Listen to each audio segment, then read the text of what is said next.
last name. Because at first I was like, the town, yeah, the town, but Rebecca and Sarah and Mary were all, and Rebecca was 71 years old, which she told me she was 72. Yes, we are getting around to that. Our ancestors do come through, and our ancestors, our loved ones, will come through for specific reasons. And long story short, Rebecca Nurse is my 10th great grandmother group. So she was one of the first. Miss Tina Long, y'all probably know her. If you don't, she's been in my box. She's an amazing psychic medium. Her 10th great grandmother as well. So also Mary is my 10th great aunt, but she come in and flat out told me that Margaret Scott. See, now I want to make this clear because this will be a highlight. Hi guys, so you can tell I'm ready, but I can only do this real quick. Okay, there's the book. 10th grade aunt flat out told me that Margaret Scott was her best friend.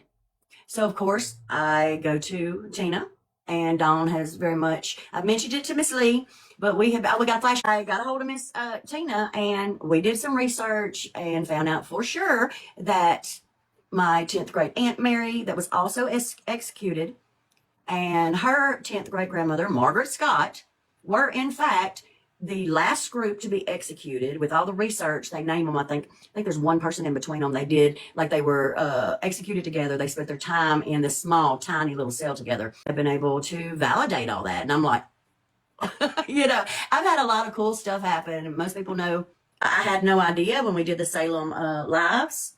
I had no clue. But DNA has taken me. Rebecca is my 10th great grandmother, and Mary and Margaret were definitely they had a connection for sure. And anything else cool? Like, there's some cool stuff. We're making sure. This is a lot of ancestors back. So we have to make sure and get it all in perfect line, which it is coming around. It is coming. The information. I was going through the paperwork the other night. I was telling you, I went through 30 generations. See, we have been doing, and if you're not new to me, we've been talking about ancestors coming in. Dawn and someone else is in the chat, but I ain't gonna say nothing yet. Because Tarot, she found out a couple months back that we are 13th cousins in our ancestry. And she was in my very first live 4 years ago. And we've read together, Jamie, I call her Jamie, but y'all might know her as Oblivion Tarot. The big pretty smile. I love her smile. She come in here right about now. It's pretty freaking wild, right? Like, I'm holding, see, my mind is blown. It's my grandmother.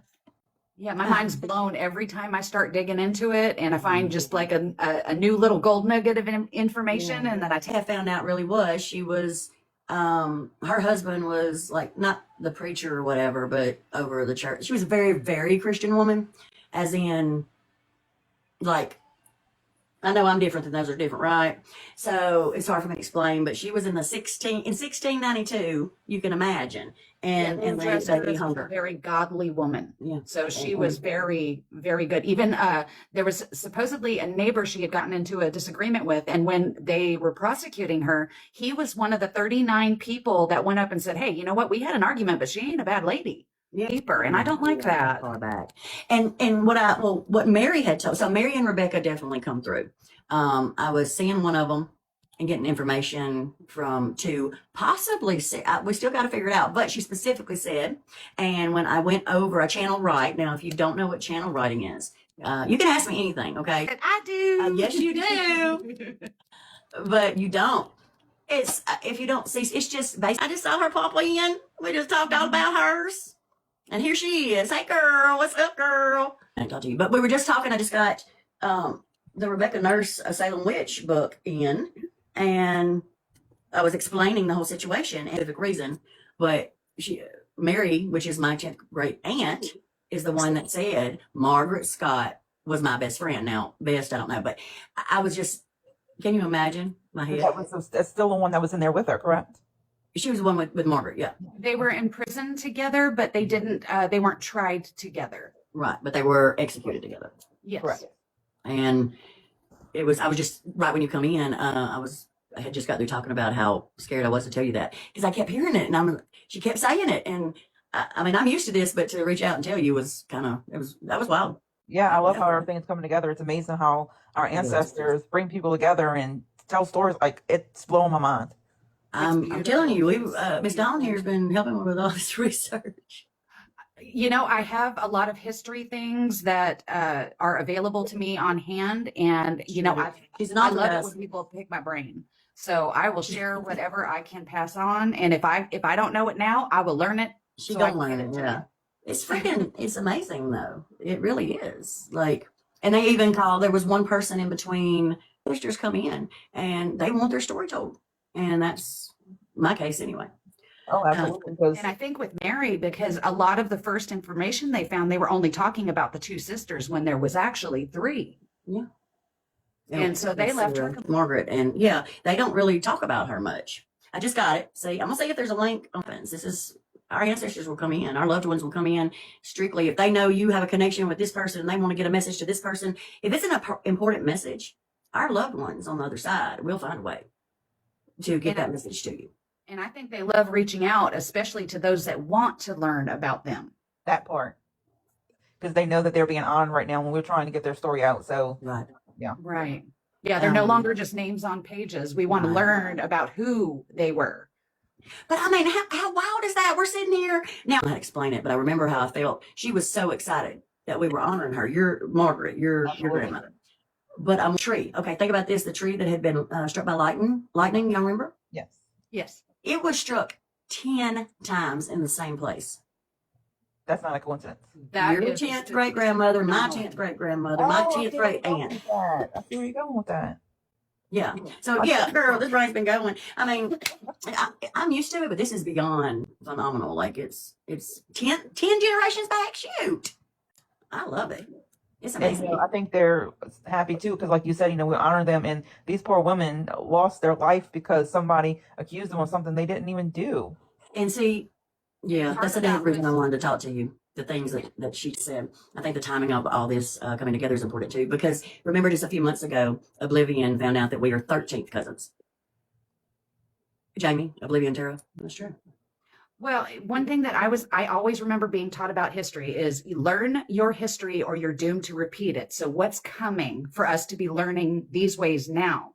And one of the important messages that I feel is coming from Rebecca was about, she could have been angry, she could have been hateful, but no, a part of her being the godly woman she was spreading that through love.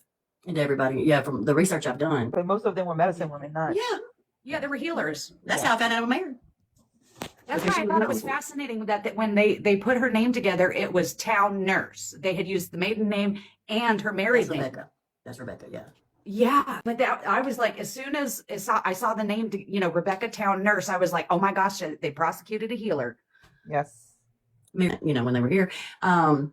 And she showed up with the Bible, so I'm immediately like, okay, it's one of my ancestors. Okay, what's supposed to happen? Because I haven't been as open to it as I am now, obviously. But yeah, she had come to me in dreams. She come to me on June 4th. She come to me during my awakening as well. But it scared the crap out of me because I was like, what? And yeah, spirit itch. Sorry, guys.